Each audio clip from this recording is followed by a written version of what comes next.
do a few songs. I think they were going to pull some employees around or something. Okay. You knock out whatever you wanted, whatever you right over here. Okay, cameras rolling. All right. Speed. So first of all, let's talk about, because I was at your show Saturday. Yeah. Talk about performing live and how much fun that is for you and the kind of fan base audience you get at your live shows. Well, it's obviously the big split is you got the kids and the parents, and the big question is who's enjoying the show the most. You know, that's kind of the fun of it. For me, with the Ralph's World stuff, it's all about not dumbing down the kids' music, but elevating it. How can you keep the energy up? I mean, our goal when we go out with the Ralph's World show is just to rock them. You know, have some good fun, and the parents I think appreciate that as well. Right. You know, a show like the El Cid show, where the kid's going to have a juice box and mom and dad can have a beer and everybody has brunch together. It's a pretty great way to spend a Saturday morning. For adults and kids, obviously, that's a big part of what you do. Talk about how conscious an effort that is constantly and how difficult that was for you maybe when you first got started, or how was that organic for you? Right, it's pretty organic. I think with the Bad Examples, I'd had the opportunity to record and write music for adults and connect to an adult audience, which is a skill you can only get by doing that. I got into kids' music right after my daughter Fiona was born. I taught some little kids classes at a place in Chicago called the Old Town School of Folk Music, and so I was really getting a chance to play, and me and a dozen moms and their kids, and doing that for 4 or 5 hours a week, just for fun on the side. But you get a chance to develop that insight into what makes them click. So for me, putting the two together was real simple, because it all comes for me from kind of the oxygen of songwriting. And really, songs are songs. If it's a kid song or that's about wanting a pet, or a rock and roll song about wanting love, it's all about yearning. You know, so really it's the same emotional center often. And the songs, the way I approach writing, it's all, I mean, the same things apply. The, interesting chords, good melodies, fun lyrics that have good wordplay, really connecting to a real emotional center. All those facets stay the same. So it's a lot of, it's not that difficult of a transition in that sense. When did you know it was working for you though, and you were actually good at it, even though in theory this is what I want to do now? But when did it actually start coming together? It's kind of just intuitive for me. I guess it started coming together for me at the point at which I realized that I didn't have to change what I was doing. And at a certain point in one of those classes, I realized I had a boy come up to me at a class. I was doing a class, and this kid comes up to me and says, spiders, Ralphie. I played Old MacDonald, had a spider. Spiders, Ralphie. I did Spiders on Wheels on the Bus. I did Spiders and Snakes. I did the Spider-Man theme. He just keeps coming walking up. Spiders, Ralphie. I said, the only other song I can think of is Ziggy Stardust and the Spiders from Mars. And he says, Spiders, Ralphie. I played it. All the parents sang because they knew the song. All the kids saw their parents having fun. Kids stood up, danced, rocked their butts off. I was like, oh, the more fun I'm having, the more fun the parents are having, the more fun the kids are having. And if it's something that just dovetail all those elements, the more I just was myself and did the same thing, that I did with the Bad Examples, with kids and their parents, obviously singing about pets instead of, teen romance or adult romance. Was there ever a leap you had to take, though, just in terms of career and think, God, all right, this is all fun and I can do it, but the image is going to change, this is going to be something different for me now, I'm not going to be that same rock and roll guy, this is going to be a whole different audience. Was there all right, let's take that leap? No, because I feel they're both just different expressions of the same artistic vision. It's kind of like inhaling and exhaling, I think the parents love it because I'm not Barney, I'm not Raffi,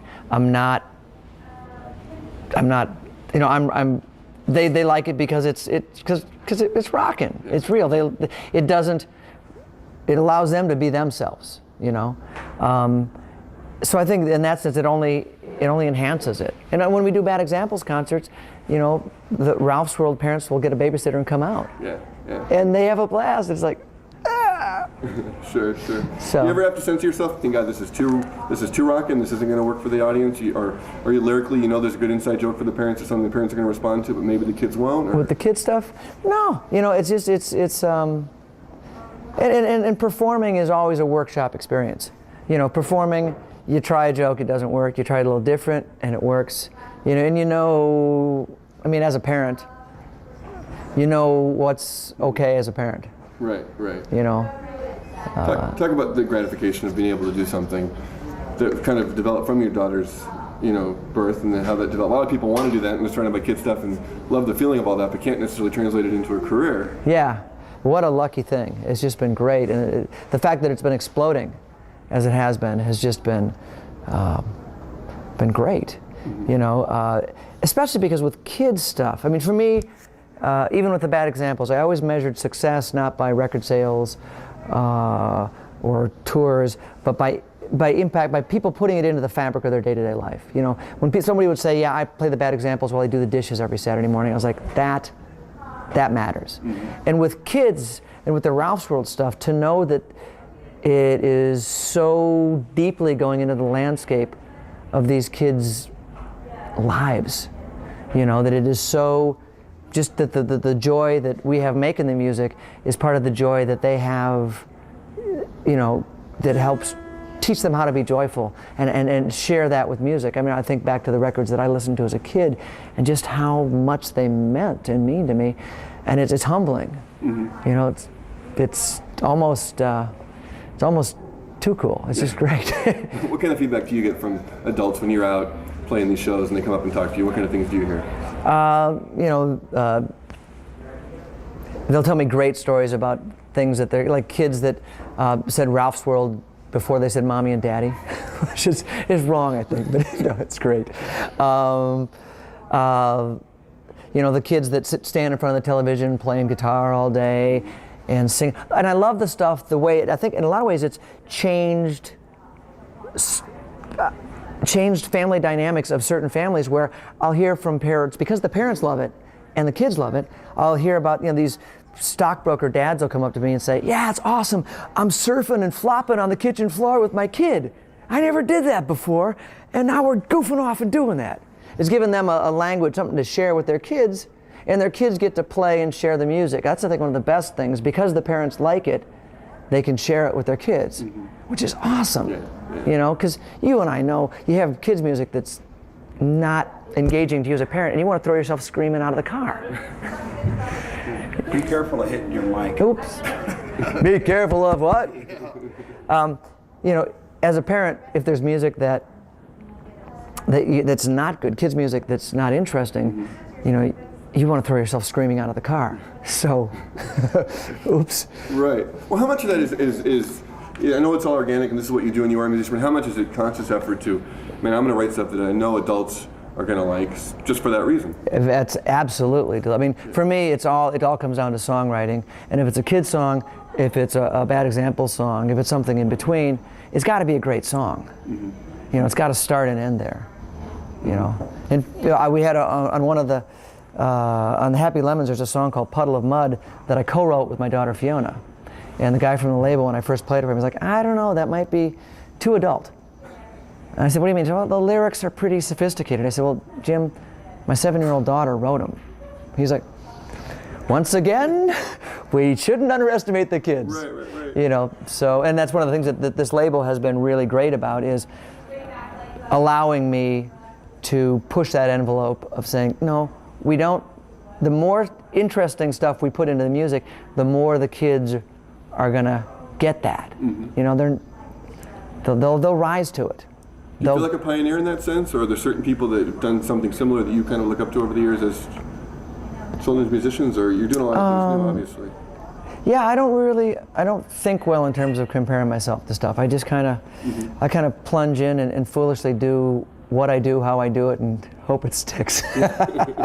That being said, obviously it's working for you, but there are other artists out there that do something maybe similar, but different kind of music, different kind of thing. What's the market like right now, and how great of an opportunity is it for what you're doing too? The market is great right now. It's exploding. This, a lot of the baby boomer parents and folks our age are having kids, and we're so musically privileged with all the stuff that we grew up listening to, that we're just not going to settle for anything less. And so the parents just, you were talking about playing your kids, the Replacements, and a lot of parents would rather play their kids the Replacements than Barney, and their kids get it, And so there's a whole crop of artists that are making music for the right reasons with kids, and it's exciting, and you know, people say, is it a competition? And it's not, because it's growing so fast, and the people that are doing that quality thing are all of us on this cutting edge of educating people that, hey, it doesn't have to be lame. Mm-hmm. You know, you can have fun making music with your kids. So, you know, folks like Dan Zanes and Laurie Berkner and Justin Roberts out of Chicago, Gunnar Madsen out of San Francisco. You know, there's just some great folks out there that are making great music for kids, and that's awesome. Mm-hmm. Talk about how things are kind of steamrolling for you as people are getting turned on to what you do. How great are things going, and what can this lead to your hopes and dreams over the next year or so? Things are just exploding for me with stuff. It's exciting. Almost done with this contract with Minty Fresh, and so, you know, there's going to be some exciting new stuff coming after this one's done. In discussions with some people, and that's all very exciting. I think the opportunities to expand into television and film are in the process of sorting themselves out, and that's very exciting. Mm-hmm. You know, the bad examples have continued to play. We've played a lot less because the Ralph's World stuff's been happening, but, you know, the bad examples, you know, I think partly because of the people become aware of me, then they listen to my earlier stuff and they're like, oh, I get it. Right. You know, the band is, we're just having a blast. We're just doing it for everyone's doing it because they love doing it, and that's been great. And then a lot of the other stuff I do, like playwriting and stuff like that, has been taking a side burner at this point. Like a lot of other, like the rock and roll has, because the kid stuff is taking up so much great growth. Mm-hmm. So I'm sure there'll be plenty of time for all that when the juice bottles shake out. Right. Talk about actually putting that DVD together, what that experience was like for you and your future with that kind of format. It was fun. You know, my goal as an actor, when I act, and I did some acting in Chicago, you know, did some commercial stuff and some small film stuff, and but my goal as an actor, because I know what my strengths are and they lie in music, my goal as an actor is to not suck. So when I show up, you know, that was my entire mantra when I showed up to do the DVD, was like, okay, just stay within your very limited skill set.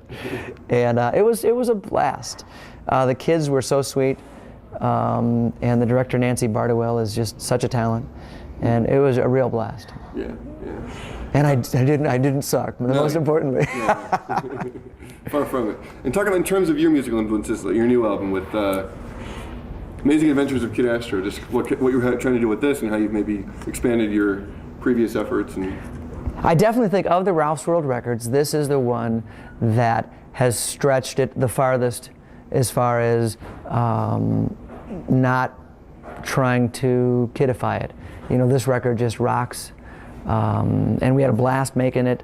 Everyone involved with it said that it was this is our fifth record with the same kind of gang coming back, and I brought in more of the bad examples than ever, and everyone just came in and said, you know, we finally forgot that we were making a kids record, and we just tried to we just played rock and roll. Mm-hmm. So, and you know, again, the folks at the label were really supportive and understanding that was working and allowing us to not have to hold back, but just to let it rip. Yeah.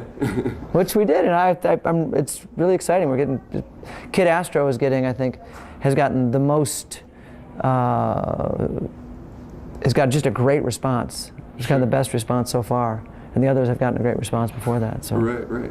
How important is it to have the whole image, the name, the Ralph's World, the art that's been consistent and wonderful throughout the whole thing, kind of as a brand to people? Absolutely, it's good. I mean, you know, as we know, the whole music market is so crowded. Anything you can do to distinguish yourself with something that's kind of, you know, unique and a through line, I think that the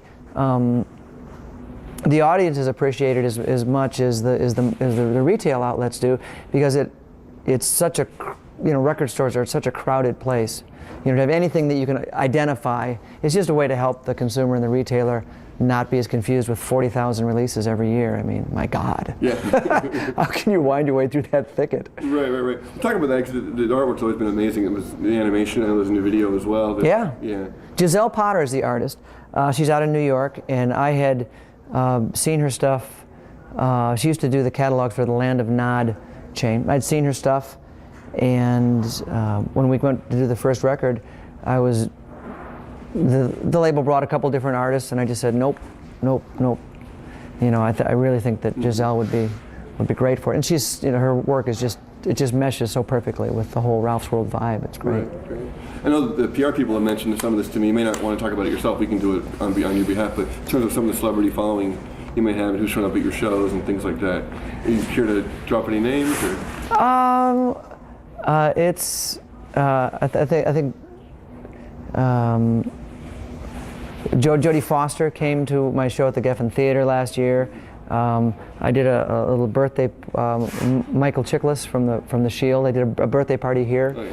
Which was very sweet. He's such a nice guy. Mm-hmm. You know, one of the interesting things that's happened is, again, because of the whole focus with the music just being real music driven, a lot of musicians have been fans of it. People that, like Dave Grohl of the Foo Fighters is a fan. I met him last year at a party that his manager threw, and he was like, he was as excited to meet me as I was to meet him. And it's like, he's such a nice guy, and yet he doesn't have kids, right. But he likes the stuff. And you know, I think that's and a lot of folks that do have kids, you know, that it's cool. I mean, as an artist, you just kind of, you hope that your peers, you know, will listen to what you do and be able to get something out of it that they like. And it's been really it's been a nice feeling. Mm-hmm. You hear back from the different folks that like it. Any wild kid groupies or anyone go crazy in a concert? They all do. You've been there. That's true. Any great stories from any of your shows the last couple of years, or anything crazy that has happened, or? Oh my God, how many? You, oh, there's so many great stories. Let's see. Especially nutty kids or parents? They're just hilarious. The kids are great. Especially nutty kids or parents. We had a funny show in Chicago. It was a benefit for a school, and it was a big show, like 600-800 people in this theater. We ended the show the way we always do, having the kids come up on stage and be a rock band with us. And we finished off, we did Sunny Day, Rainy Day, Anytime Band in the show. And the kids on stage, because again, it was a Chicago show, which is where the Bad Examples were based. All the parents obviously had the Bad Examples CDs, because we finished doing Sunny Day, and the kids on stage start going, "Bad Example song, Bad Example song." And I'm like, I don't think we can, that's not, and the parents are like, "Bad Examples," are like, okay, so we did like a shortened version of Not Dead Yet, which is one of our bigger hits, and then launched into another kid's song, All My Colors, I think, to close it out. But it was like one of those things, like, I don't know if I'm supposed to go here, but we'll go here, we'll do it. That was that. I did a show last week in New York, and this kid comes up, 16-year-old kid, massive Ralph's World fan, massive Bad Examples fan. He has a little kid sister, and he got turned on to the Ralph's World stuff from his kid's sister. Mm-hmm. And it was like, wow, teenagers. You know, you kind of figure that that's going to be the one market I miss. Yeah, yeah. I had a thing that reminds me of a similar thing. There's a mom with a kid from a second marriage, a little kid, and she says to her teenager, "I'm going out to see the Ralph's World show." And she's like, "He's this guy who does this really good kids music." He's, "Mom, I know who Ralph's World is." She goes like, "Oh." He's like, "Mom, come here." Takes her up to his room. She goes, "To begin with, it's the first time I've been in his room for 2 years." And he takes me up, and he plays me all the Bad Examples and Ralph Covert stuff. And shows like on Birthday that Bedtime Girl went onto the first Ralph's World album. And he gives me the whole little history, she says. And then he goes, "Now do you get it, Mom?" He goes, "And I didn't know the Ralph, I didn't know the Bad Examples." She's like, "I'd never heard of that, I just knew the Ralph's World." He goes, "Now do you get it, Mom? Ralph's World stuff is cool because Ralph Covert doesn't suck." That's great. Life through the eyes of a 16-year-old. Right, exactly. You know? Lastly, just talk about specifically, you mentioned all these great things happening. What's going to be going on with your video and Noggin, and some stuff going on in the next month or so? Well, we've done the animated videos for some of the stuff on Kid Astro, and the response has been so great to that they're making some more videos for that too now. Noggin is going to start airing it. They've been doing it on some public television stations. I know in Chicago they're playing it, and some other markets I think are interested. it's a great feeling. It's the Ralph's World stuff really feels like it's exploding out of the box right now. The new album has taken off. Everyone is loving it. The concert tour schedule has just been insane. I think, you know, last week there was I think I was in like 6 states in 3 days doing shows. Wow. And it's awesome. It's great. It's been that way for you a year? Are you touring all year? Is that how you? Well, it's always biggest when a record comes out. Sure. You know, and then it spreads out from there. But right now it's showing no sign of slowing down. It's been just exciting. Again, with television and film stuff kind of lurking in the wings, hopefully that can continue developing. And you know, working on a new Bad Examples record, working on the next Ralph's World album starting beginning of December, and then probably do a Bad Examples record if I can get off the road after that. Right. And it's just a great, exciting time. You know, and when your day job is a bunch of kids bouncing up and down laughing while their parents grin ear to ear. I mean, doesn't get much better than that. That's just great. Very good. Well said. All right. Love you. Sarah? Yeah. James, Sarah. The oldest audience. Yeah. You can go whenever you're ready. Ready? It doesn't matter what you look like. If you got some fee-fi-fo-fum, it doesn't matter what you look like. And let me tell you, everybody's got some jump up and down. Come on and jump up and down now. Oh, jump up and down. Yeah, you got to jump up and down now. It doesn't matter what you're thinking. If you got some fee-fi-fo-fum, it doesn't matter what you're thinking. And let me tell you, everybody's got some. Clap your hands. Come on and clap your hands now. Clap your hands. Some twist and shout. Yeah, you got to twist and shout now. Twist and shout. Everybody twist and shout now. Oh, it doesn't matter what you got, or if you don't know what you got, you can find a way to turn a nothing to a something. It doesn't matter what you look like. If you got some fee-fi-fo-fum, it doesn't matter what you look like. And let me tell you, everybody's got some jump up and down. Come on and jump up and down now. And clap your hands. Everybody clap your hands now. Yeah, you got the fee-fi-fo-fum. Everybody fee-fi-fo-fum. Yeah, you got the fee-fi-fo-fum. Come on and fee-fi-fo-fum.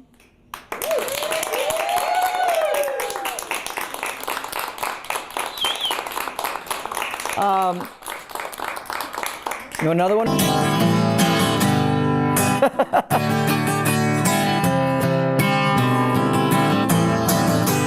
Ziggy played guitar, jamming good with Weird and Gilly and the Spiders from Mars. He played it left hand, but took it too far. Became the special man. Then we were Ziggy's band. See the effect it has? See what you did? Bop, bop, bop, bop. There's nothing wrong with black, and there's nothing wrong with white. Since you're around, everything is gonna be alright. All my colors, bop, bop, bop, bop. All my colors, bop, bop, bop, bop. And when I close my eyes, I see your smile. When I look around, everything is cinnamon and magical and wonderful. Oh,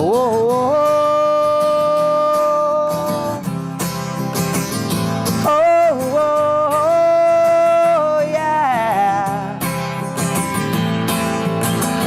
everything is red, and everything, all my colors, bop, bop, bop, bop, all my colors.